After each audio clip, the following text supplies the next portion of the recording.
Selamat berjumpa kembali dalam layanan audio Sahabat Perjalanan. Hari ini adalah hari Minggu 19 Oktober 2025. Tema renungan saat teduh kita dengan judul Orang Paling Jahat. Firman Tuhan terambil dalam 1 Tesalonika 2 ayat yang ke-15 sampai dengan ke-16. Bahkan orang-orang Yahudi itu telah membunuh Tuhan Yesus dan para nabi dan telah menganiayai kami. Apa yang berkenan kepada Allah tidak mereka pedulikan, dan semua manusia mereka musuhi. Karena mereka mau menghalang-halangi kami, memberitakan firman kepada bangsa-bangsa lain untuk keselamatan mereka. Demikianlah mereka terus-menerus menambah dosa mereka dengan sampai genap jumlahnya. Dan sekarang murka telah menimpa mereka sepenuh-penuhnya. Mari kita berdoa. Bapa yang di dalam surga, kami belajar dari kedua ayat yang kami baca tadi tentang orang yang paling jahat di dunia ini. Dalam nama Tuhan Yesus kami berdoa, amin. Shalom sahabat perjalanan yang dikasih Tuhan. Kalau kita mengingat tentang orang paling jahat, maka kita akan mengingat kalimat-kalimat yang pendek yang diucapkan oleh anak-anak. Suatu anak-anak sedang bermain, kemudian timbul persinggungan, timbul pertengkaran, maka keluarlah kalimat dari seorang anak kepada temannya sendiri, dasar kamu jahat. Maka kalau kita berbicara tentang anak, berbicara dasar kamu jahat, itu mungkin adalah hal-hal yang sangat sederhana dan bukan sebuah kejahatan yang dalam kategori berat. Tapi anak suka mengatakan dasar kamu jahat. Kalau kita berbicara tentang jahat, kita akan bertemu dengan banyak kejahatan-kejahatan yang ada di dalam dunia ini. Bahkan kalau saya boleh mengatakan dari pengalaman pribadi saya selama sekolah, saya bertemu dengan seorang guru yang memang jahat. Guru itu adalah guru olahraga sewaktu saya masih SD. Saya melihat teman saya memang teman yang kurang disiplin, tapi itu menjadi sebuah masalah besar. Karena guru itu emosi, guru itu marah, lalu menendang, entah sengaja atau tidak. Menendang adalah bagian yang sensitif daripada tubuh, daripada teman saya yang lelaki itu. Sehingga dia meraung-raung kesakitan. Dan itu menjadi persoalan besar di sekolah. Lalu kemudian beberapa waktu lalu kemudian, memang sekolah punya kebijakan mengeluarkan guru daripada guru olahraga tersebut. Dan anak itu mengalami trauma yang sangat luar biasa. Karena waktu itu masih SD.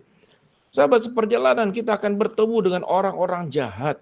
Tapi saya mempercayai bahwa guru itu tidak sengaja. Tetapi karena itu sudah diprotes dan menjadi kemarahan para siswa menyeluruh dan kemarahan orang tua siswa, saya meyakini guru itu memang temperamental. Tapi rasanya tidak sengaja. Mungkin karena emosional, dia tidak bisa mengendalikan kakinya, lalu menendang bagian yang sangat sensitif yang mengenai anggota tubuh itu, dan itu kemudian gurunya dikeluarkan.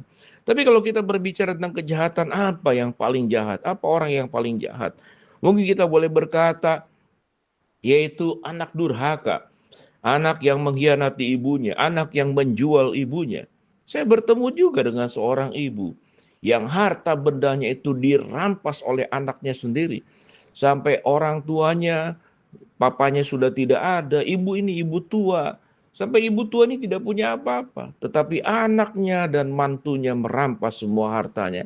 Kita boleh katakan ini anak durhaka, orang paling jahat. Tetapi kalau kita bertemu pada ayat yang firman Tuhan yang kita baca tadi, dalam 1 Tesalonika 2 ayat 15 sampai 16, siapa orang yang paling jahat di sini? Kita bertemu.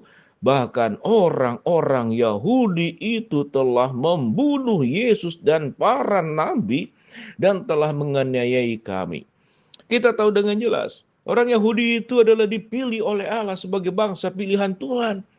Orang Yahudi itu dari keturunan mereka lah akan lahir sang juru selamat. Bahwa Allah memilih dari sekian bangsa di muka bumi ini memilih orang Yahudi. Sesungguhnya itu adalah sebuah kepercayaan yang sangat agung dan mulia. Tuhan izinkan dari suku mereka lahir sang juru selamat. Tetapi yang siogianya sang juru selamat Tuhan yang menyelamatkan mereka, dan kemudian berita keselamatan itu disebarkan kepada seluruh muka bumi. Mereka harus menjadi orang yang paling bangga memiliki Tuhan Yesus. Mereka adalah paling yang sangat menjaga kemuliaan Kristus. Mereka seyogianya sebagai orang yang paling mentaati perintah-perintah Allah dengan setia menjalankannya. Tetapi apa yang terjadi? Yang terjadi adalah kebalikannya.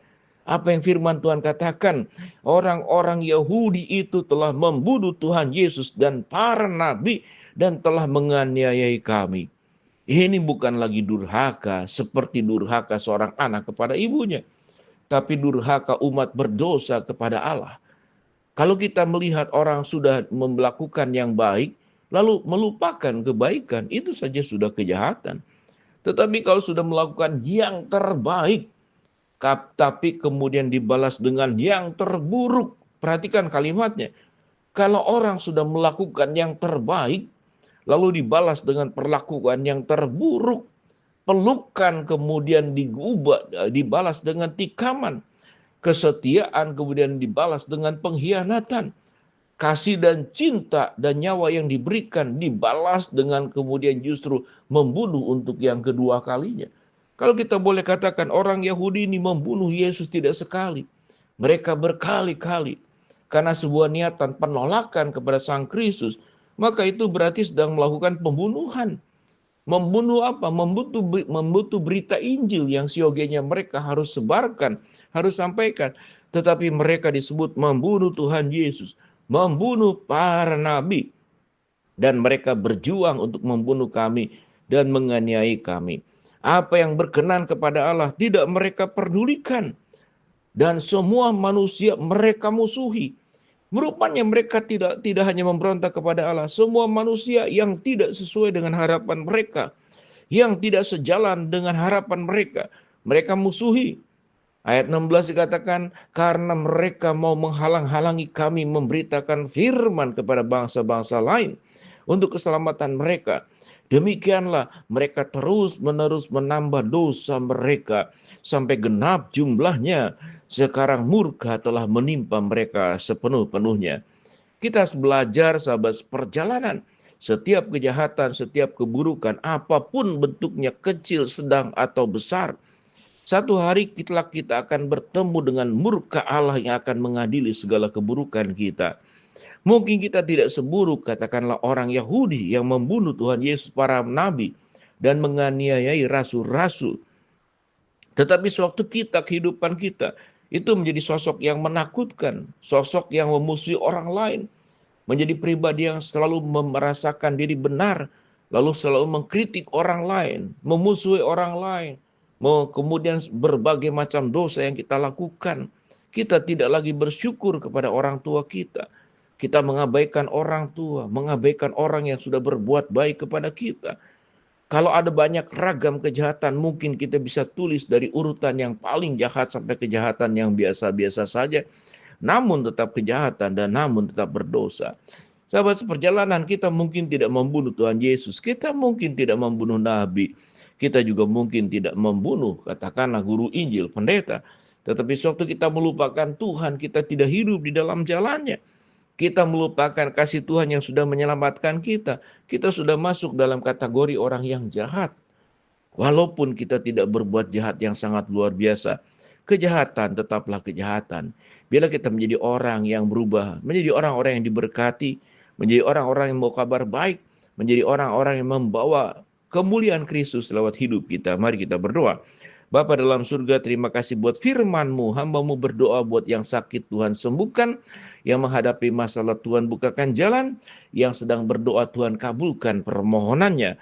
Dalam nama Tuhan Yesus kami berdoa. Amin.